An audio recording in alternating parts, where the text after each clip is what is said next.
네, 시청자 여러분 안녕하십니까, 김우진입니다. 요즘 대학마다 졸업식 준비가 한창이죠. 하지만 졸업의 기쁨도 잠시, 학생들은 취업 전쟁에서 살아남기 위해 몸부림치고 있습니다. 교육부에 따르면 2021년 도내 4년제 대학을 졸업한 신규 취업 대상자 14,000여 명 중에 40% 이상이 취업을 하지 못했거나 단기 아르바이트 등 소규모 일자리에 취업한 것으로 나타났는데요. 장기적인 경기 불황은 물론이고 청년들이 선호하는 일자리 증가 속도가 대졸자 증가 속도를 따라가지 못하는 노동시장 수급 불균형이 청년 취업난의 주요 원인으로 꼽히고 있습니다. 이에 따라 대학원 진학 등 취업을 유예하는 학생도 늘고 있는데요.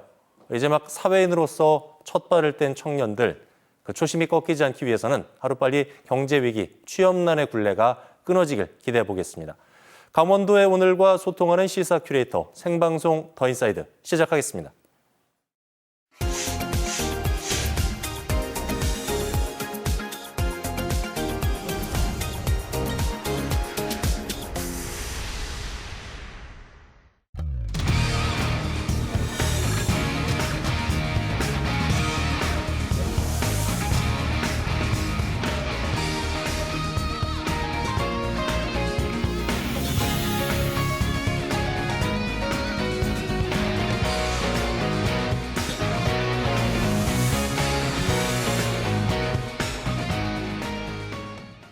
네, 땡기는 화제를 주민으로 쭉 땡겨보는 주민사이드 시간입니다. 2023년 개묘년 새해를 맞아서 강원도의 미래를 이끌어가고 있는 리더들을 모시고 미래와 희망에 대해 논의해보는 시간을 마련했는데요. 2023 다시 태어나는 강원도 새해 인사드립니다 코너가 되겠습니다. 오늘은 그 두 번째 시간입니다. 신경호 강원도 교육감 모시고 강원 교육의 미래, 비전, 계획에 대해 자세히 얘기 나눠보도록 하겠습니다. 교육감님 안녕하십니까? 네, 안녕하세요. 새해가 밝은 지 좀 됐지만 새해 복 많이 받으십시오. 네, 감사합니다. 새해 복 많이 받으십시오. 네, 복 많이 받으십시오. 새해가 밝았는데 새해 어떤 마음가짐으로 출발을 하셨는지요, 교육감님? 네, 제가 작년 7월 1일 날 취임해서 이제 6개월이 조금 넘었습니다. 제가 지난 12월까지 공식 일정을 통계를 내보니까 890회가 조금 넘었습니다. 예. 민관학, 교육을 위한 거버넌스를 만들기 위해서 진짜 쉼 없이 달려왔습니다. 이제 올해는 강원특별자치도 교육청이 되기 때문에 이제 저의 더 나은 강원 교육의 원년이 되지 않을까 생각합니다. 네. 네. 쉼 없는 2022년도 하반기를 달려오셨다로 지난 한 해를 정리해 주셨는데 그 쉼 없는 연말 중에서 잘했던 것 혹은 이 부분은 좀 아쉬웠던 것 네. 어떤 게 있을까요? 하나씩만 좀 꼽아 주실까요? 네, 아무래도 강원 학생의 그 학력 신장을 위한 그 기초를 네. 마련했다는 것에 큰 의미를 두고 싶습니다. 강원 학생 성장 진단 평가를 시행을 했고요. 또 그 결과를 분석을 했고, 아울러서 수능 성적하고 또 수시의 대학 입학 진학 현황 이것도 도민에게 알려드렸습니다. 이런 것들이 바로 제가 이제 잘했다고 생각하고요. 네. 좀 아쉬웠다는 점은 아까도 말씀드렸다시피 민관을 찾아다니면서 인사드리면서 거버넌스를 형성하는 과정에서 학교 현장을 좀 보듬어 줬어야 되는데 선생님들 고생한 선생님들한테 격려도 하고 응원도 해드리고 또 우리 학생들한테도 이렇게 인사도 하면서 응원을 해야 되는데 그걸 좀 못한 것이 많이 아쉽습니다. 네, 2023년도에 하나씩 이제 풀어가면 될 부분이라는 생각이 들고요. 네. 잘한 부분 중에 강원 학생 성장 진단 평가 언급을 해주셨는데 네. 대상이 초등학교 4학년에서 6학년 네. 그리고 중학교 2, 3학년 학생들 대상으로 평가를 했고 지난 5일에 결과가 나왔습니다. 우리 강원도 학생들의 기초학력 수준이 좀 떨어진다 우려의 목소리가 많았는데 교육감님 결과는 어떻게 나왔나요? 네, 사실은 짧은 기간에 준비를 했었고요. 짧은 기간에도 불구하고 강원도 내 초등학교 4, 5, 6학년과 중학교 2, 3학년 학생들이 약 12,000명 정도, 60%가 참가를 했습니다.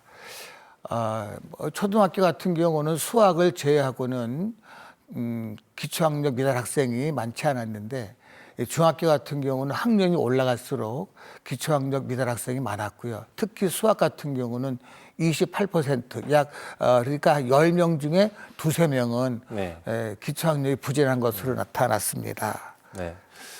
학교별로 이제 평가가 실시된 학교도 있고 실시되지 않은 학교도 있겠지만 학부모님들 관심이 높을 텐데 네. 일단 등수는 나오지 않지만 네.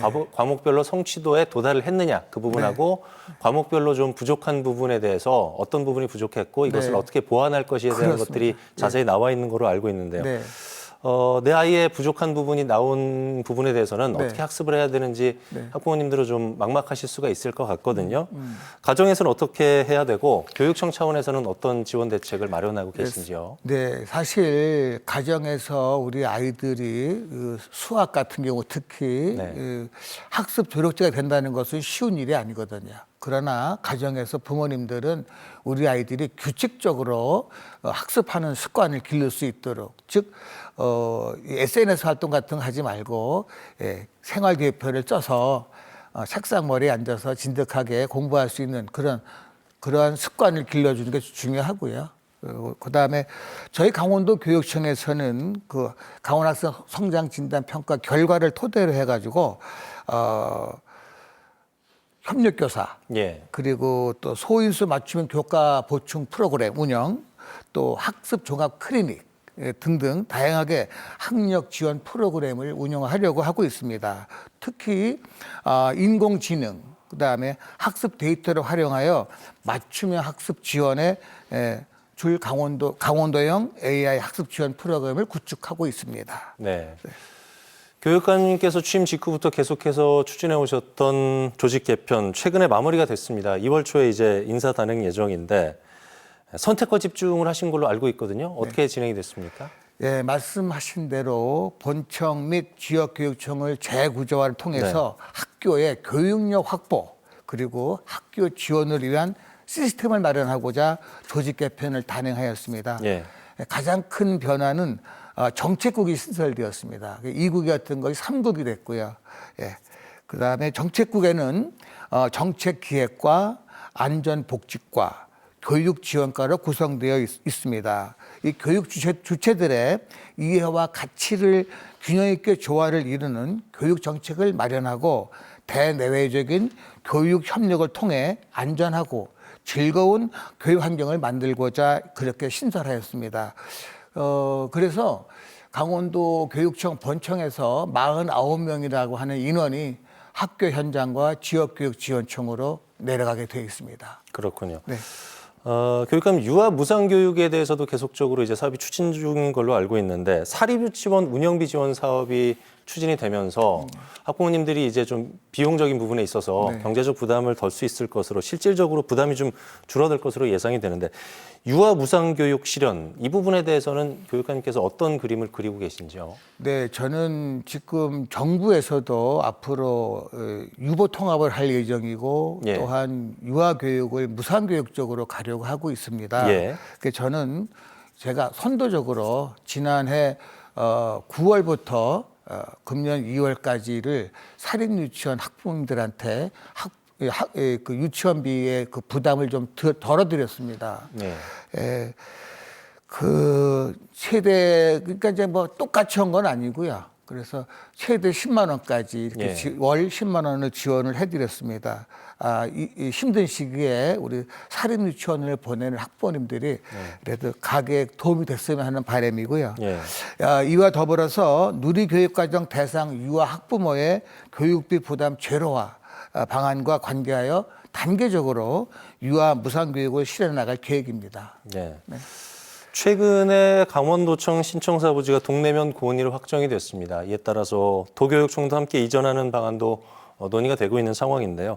아직 좀 절차들이 남아 있기는 하지만은 도교육청 이전의 필요성, 또 가능성 어떻게 보고 계신지요? 네, 강원도가 특별자치도가 되면 강원도청과 강원도교육청이 행정타운을 조성을 해서 같이 이렇게 하는 것이 사실은 좋겠는데 예산이 뒷받침돼야 됩니다. 다만 현재 강원도교육청 건물이 28년 됐거든요. 그래서 이제 증축도 어려운 그런 과정입니다. 그래서 뭐 멀리 본다면 이전을 이제 준비를 해야 되지 않을까 이렇게 생각하고 있고요. 네. 그래서 저희도 지금 이제 각 관계 부처와 또 교육가족의 의견을 지금 수렴하려고 하고 있습니다. 예. 최근에 보면은 정부에서 돌봄 정책을 적극 장려하고 있는 분위기인 것 같거든요. 네. 정부가 초등학교 돌봄 시간을 오후 8시까지 늘렸고 네. 또 급할 때 이용할 수 있는 임시 돌봄 이런 것들도 이제 마련하고 있는 상황인데 시도교육청에서도 전담 인력 120명을 배치해서 관련 업무를 맡고 또 2025년 되면은 전국으로 확대하겠다는 계획을 제가 들었는데 그러면은 강원도 초등학생들이 올해부터 이 혜택을 받을 수 있는 건가요? 근데 현재 강원도 교육청도 네 명의 전담 인력이 배치되는 것으로 교육부로부터 예. 통보를 받았습니다. 예. 향후 도심 지역에 우선 배치하여 돌봄 운영을 강화하고자 합니다. 또한 교육부의 2023년 늘봄 학교 시범교육청 공모 계획에 따라서 강원도 교육청도 사업을 검토 중에 있습니다. 지자체와 연계한 학교 내 지역 돌봄, 그리고 또 지역 아동센터와 연계한 돌봄 교실 확충 등 다양한 방법으로 돌봄 수요를 충족시키기 위해서 고심 중에 있습니다. 네. 특히 미래형 프로그램과 맞춤형 프로그램을 제공해서 돌봄의 질을 강화하는 방안도 모색하고 있습니다. 일단은 학부모님 입장에서는 돌봄 시간이 늘어나는 부분에 대해서는 굉장히 반길 만한 일인데 이것이 사교육비 걱정을 덜어줄 수 있는 수준까지 갈 수 있느냐에 대해서는 좀 의문을 갖고 계신 분들도 있으실 것 같은데 돌봄뿐만이 아니고 사교육비 관련돼서도 사교육 걱정을 좀 덜 수 있는 이런 실질적인 방안 어떤 게 있는지요? 네, 지금 특히 이제 맞벌이 부부 되시는 분들이 자녀를 돌봄할 수 없기 때문에 예. 주로 이제 학원을 이렇게 돌리는 경우가 많습니다. 예. 현재 강원도 내에는 초등학교 1, 2학년 돌봄이 89.8% 정도 수용을 하고 있습니다. 이는 그렇지만 이제 우선 그 1, 2학년의 그 돌봄 수용률을 높일 계획이고요. 예. 네. 그리고 차후 돌봄 프로그램과 방과 후 프로그램으로 다양한 학습, 인성, 미래 프로그램을 제공해서 사교육비를 조금이나마 절감하는 도움이 될 수 있도록 하겠습니다. 그래서 하여튼 최대한 학교 시설도 이용하고 지역사회를 이용하고 이렇게 해서 우리 아이를 돌봄을 좀 최대한 확보해서 사교육비를 좀 줄일 수 있도록 노력하겠습니다. 그러니까 돌봄 시간은 어쨌든지 간에 정부 방침도 그렇고 네. 늘어났으니까 네, 네. 이 돌봄 시간과 함께 네. 질을 높여서 네. 돌봄과 사교육의 두 마리 토끼를 네, 한 번에 잡겠다는 돌봄만 할 게 예. 아니라 예. 거기에 방과 후 교실도 함께 운영하겠습니다. 그렇죠. 네. 예. 질을 또 높이겠다는 말씀을 네, 네. 해주셨습니다. 올해는 강원도 교육청이 강원특별자치도 교육청으로 출범하는 더욱 특별한 한 해가 될 것 같습니다. 진정한 교육자치를 위한 계획, 교육관님 어떻게 세우고 계신지요? 예, 2023년도에 이제 강원특별자치도가 되면 강원도 교육청은 강원특별자치도 교육청이 됩니다. 네. 그래서 강원교육도 대전환의 기회를 맞이한다고 봅니다.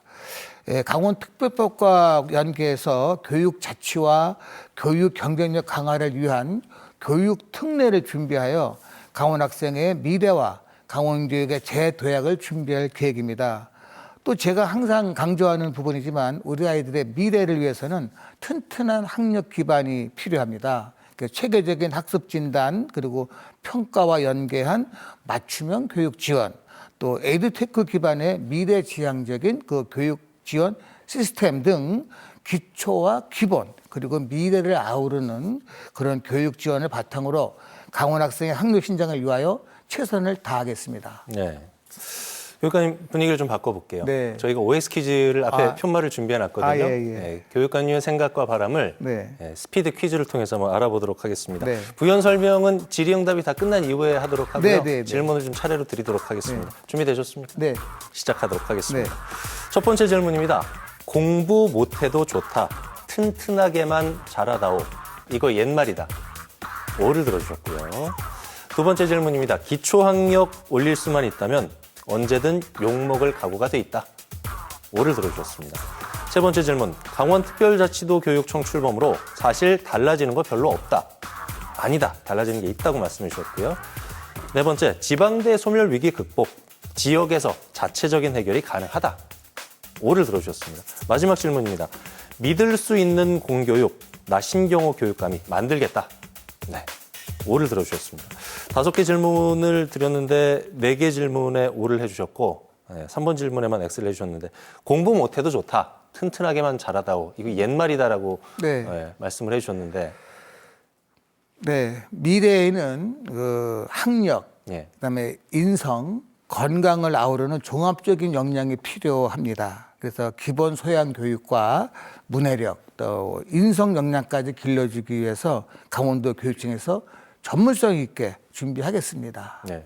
몸도 튼튼하고 공부도 잘하는 학생들로 만들어야 되겠죠. 우리 인성도 강원도. 좋고 착하고. 그러니까요. 네, 네. 인성도 좋은 학생들로 만들어야 되겠죠. 기초학력을 올릴 수만 있다면 언제든 욕먹을 각오가 돼 있다. 뭐 교육감님 공약도 살펴보면 이런 내용들이 이제 주축이 되는 내용들인데 부연 설명을 좀 들어볼까요? 네, 일단 첫 번째로 지난번 실시했던 강원 학생 성장 진단 평가만 같은 경우도 반대 여론이 있었습니다만 네. 그냥 계획대로 밀고 나갔습니다. 네. 그래서 앞으로도 이런 마음은 변함이 없습니다. 우리 아이들 학력 올리는 데는 꿋꿋하게 진행하겠습니다. 성장 진단 평가가 이제 올해 처음 실시가 됐지만 네. 이것들을 장기적으로 계속 네. 유지하다 보면은 데이터가 쌓일 거잖아요. 그런 부분들이 계속 교육계에서 사용할 수 있는 지표로 또 그렇습니다. 활용이 예. 되겠죠? 예. 예. 세 번째 질문에 강원특별자치도 교육청 출범으로 사실 달라지는 거 별로 없다. X를 들어주셨어요. 특별자치도 교육청 출범으로 사실 달라지는 게 많은 부분이 네. 있을 것 같은데 짚어주실까요? 저희가 그 특례를 3개 분야 14개의 항목을 예. 특별 그 특례를 준비했거든요. 예, 예. 그러니까 교육 특례 추진 교육 자치 실현, 예. 그다음에 교육 경제력 강화, 예. 이런 것들이 강원 교육의 대전환의 시기입니다. 예. 학교 자치, 미래 교육, 또 교육 지원 체계를 중심으로 준비를 해서 그러면 아마 강원 교육이 많이 탄력을 받지 않을까 학력 신장에 대해서 예. 생각합니다. 알겠습니다. 지방대 소멸 위기 극복 관련돼서는 지역에서 자체적인 해결이 가능하다에 오를 들어주셨어요. 네. 어떤 측면인지 부연 설명을 좀 해주실까요? 저희는 그렇습니다. 이제 그 지방 대학이 소멸될 위기에 있다고 하지만 일단은 이제 우리가 2025년부터 고교 학점제를 실시하잖아요. 네. 그러면 이제 우리 학교 현장에서 소화시킬 수 없는 다양한 학생들의 욕구를 지방 대학과 연계해서 가서 수업도 배우고 그러면서 또 그 학교와 친해지고 이렇게 진로를 선택할 수 있고요. 특히 그 지방대의 그 신사업 특화 교육과정 운영하고 또 지역 융합 인재의 양성을 위해서 대학과 유기적인 협력 체계를 구축한다면 지방대학 소멸되지 않을 거라 생각합니다. 그렇군요. 네. 마지막 질문으로 믿을 수 있는 공교육, 나 신경호 교육감이 만들겠다. 믿을 수 있는 공교육에 대해서 조금 이 부분은 자세하게 좀 말씀해 주셔도 괜찮을 것 같습니다. 저희가 사실은 믿을 수 있는 공교육의 중심에는 학교 현장의 선생님들이 있습니다. 지금 강원도 내 작은 학교가 성공적으로 커진 학교가 있거든요.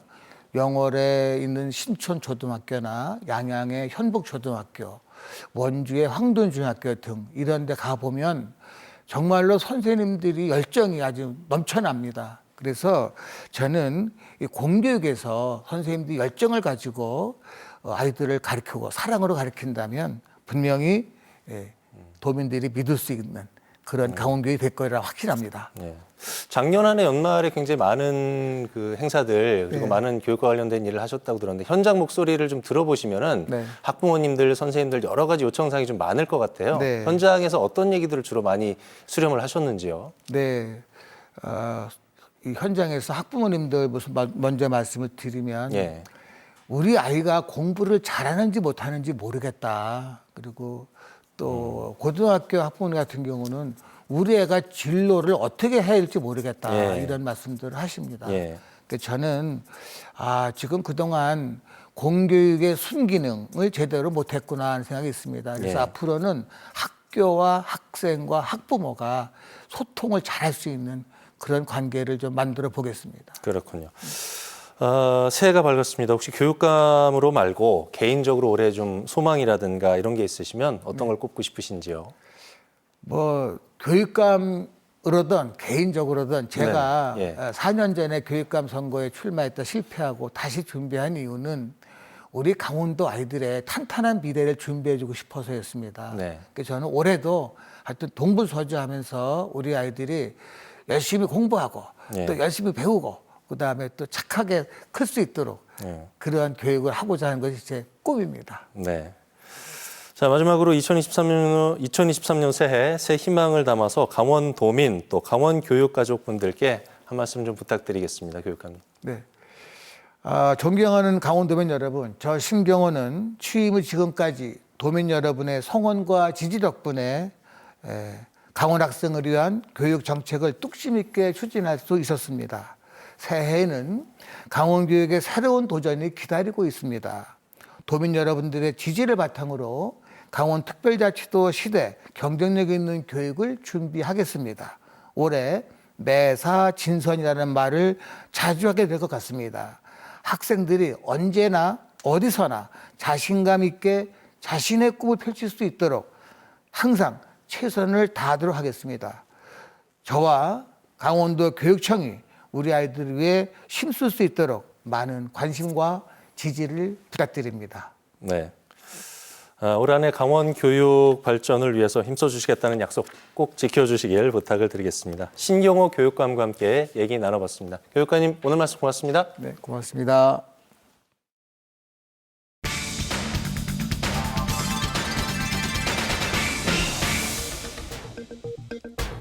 지난 2021년 일부 부대에서 코로나19로 자가격리 중인 장병들에게 부실한 급식이 제공되었다는 주장이 제기됐는데요. 순식간에 부실 급식 논란은 일파만파 커졌습니다. 이에 국방부는 군 급식의 질을 보장하기 위한 방안으로 식자재 경쟁 입찰을 골자로 한 군 급식 개선 종합 대책을 발표했는데요. 군내 수의 계약을 단계적으로 축소해 2023년에는 50%, 2025년에는 완전 경쟁 입찰 체제로 전환하겠다는 방침에 군남 농가들은 위기를 맞았습니다. 한 30년 좀 넘었습니다. 무하고 배추, 감자, 당근, 양파 등등을 100% 납품했었는데 지금은 뭐 70%라 그러니까 병력 감축하고 사단도 줄고 했는데 지금 실질적으로 저희가 20년, 19년도에 50%도 안 된다라고 봅니다. 저희는. 50년 넘게 군남 농가들은 군남 협동조합과 수의 계약을 맺고 안정적으로 식재료를 공급해왔습니다. 하지만 지난해 7월부터 모든 군부대에서 일반 김치 공장을 통해 생산된 완제품 김치를 납품받기 시작했는데요. 하루아침에 농민들은 정성껏 키운 무와 배추에 대한 수의 계약이 제외돼 판로를 한꺼번에 잃게 됐습니다. 41개 품목 중에 유독 무배추만 빠져 있습니다, 지금. 그게 무배추 경작지가 전체 품목의 반수 이상이 무배추가 심겨져 있었는데 그거를 다른 걸로 바꾸기가 상당히 힘든 상황입니다, 지금. 심어봐야 품값도 안 나오고 비료값도 안 나오고 아예 손을 안 내는 게 나아요. 40년 동안 농사 지으면서 작년 같은 해가 처음이죠. 지난해 화천 지역 농가들의 피해액만 무려 64억 원이 넘는 상황. 생계를 위협받은 농가들은 수의 계약 정상화를 촉구하며 거리로 나섰는데요. 국방부는 각성하라! 각성하라! 각성하라! 훌륭한다고 그동안 성실하게 농산물을 부대에 납품해온 군남 농가들은 부실급식의 원인이 지도 감독의 문제가 아닌 식재료 조달 방식의 문제로 떠넘긴다며 억울하다는 입장입니다. 농민들은 거의 폐업 단계에 들어갔다고 봐도 되겠습니다. 화천에서 생산되는 품목 41개 품목에 대해서 전체적으로 다 수의계약해서 7사단하고 15에서 먹을 수 있는 양만큼의 우리가 계약을 해달라는 거지. 또한 접경 지역에서 생산된 농축산물을 군부대에 우선 납품해 농가들에게 안정적인 판로를 보장해주던 접경 지역 지원 특별법을 고려하지 않았다는 입장인데요. 이에 군남 농가들의 피해를 완충하고자 최근 국회에선 한겨우 의원이 국무조정실, 국방부, 농축수협 관계자들과 논의와 설득을 이어갔고 2024년까지 수의계약 70% 유지 결과를 이끌어냈는데요. 최소한 내년까지 농민들이 대안을 마련할 수 있는 시간을 벌게 된 겁니다. 하지만 농가들은 임시방편에 불과한 대책에 막막함을 토로했는데요. 24년 이후가 문제예요. 24년까지는 그나마 70%라도 들어가니까 거기에 의존해서 농사를 짓는다고 그러는데 또 2024년 이후에는 완전히 없어진다고 생각하면은 진짜 농민들이 앞이 막막한 상황입니다. 그러나 국방부의 수의계약 70% 유지안이 확정된 상황에서 계속해서 수의계약 100% 원상복구를 원하는 화천 농가들의 대응이 지나치다는 입장입니다. 저희는 참고 살았어요. 저희 집 뒤에 뭐 빵카를 세워서 올라가지 뭐 개발도 못하게 하고 뭐 이런 거를 해도 저희는 참고 살았는데 100% 우리가 납품하던 건데 지금 완제품은 아예 없어지고 저기 인가공은 아예 없어지고 다시 완제품으로 가버리는 상태니까 저희는 다시 원상태로 그냥 인가공으로 배추, 무 인가공으로 해줬으면. 만약 정부의 방침대로 2024년 이후 경쟁 입찰이 도입되면 농가들은 대기업과 수입업자들과의 치열한 경쟁에서 살아남기 어려운데요. 때문에 화천 농가들은 국가 안보를 위해 오랫동안 희생해온 만큼 주민 생존에 필요한 정책을 마련해달라는 입장입니다. 2024년 이후 정확한 대책이 마련되어 있지 않아 향후 농가들의 경쟁력 확보를 위한 자구책 마련도 시급한 시점인데요. 지금도 보십시오. 저 헬기 때문에 이 방송도 제대로 못하는데 여기 사는 주민들은 얼마나 피해를 보고 있습니까? 이 피해 보상 차원으로 다 한 군납을 수의계약으로 다 해줘서 화천에서 생산되는 41개 품목에 대해서 전체적으로 수의계약만 해주면은 우리 농민들은 아무 불만도 없이 군인들하고 상생하고 살 수 있다고 생각합니다. 접경지 군남 농가들의 100% 수의계약 요구는 여전한 상황. 군급식의 질과 농민들의 생존권이 달린 중차대한 문제인 만큼 정부의 적극적인 관심과 심도 있는 논의가 필요해 보입니다.